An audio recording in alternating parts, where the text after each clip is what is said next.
সেই গ্রামের একটি মেয়ে ময়না যে তার নাম, সেই দুষ্ট মেয়ে থাকতে না যে ঘরে, সারা গ্রাম থেকে সেজে রাখতো পাগল করে। সের গায়ের একটি ছেলে নাম ছিল তার মতি, সেই মেয়েটির ছিল একমাত্র সাথী। ময়নামতি নদীর পাড়ে ছোট্ট একটি গ্রাম, সেই গ্রামের একটি মেয়ে ময়না যে তার নাম।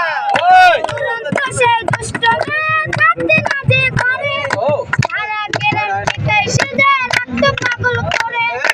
সের গায়ের একটি ছেলে নাম ছিল তার মতি, সেই ছেলেটি সেই মেয়েটির ছিল সাথী।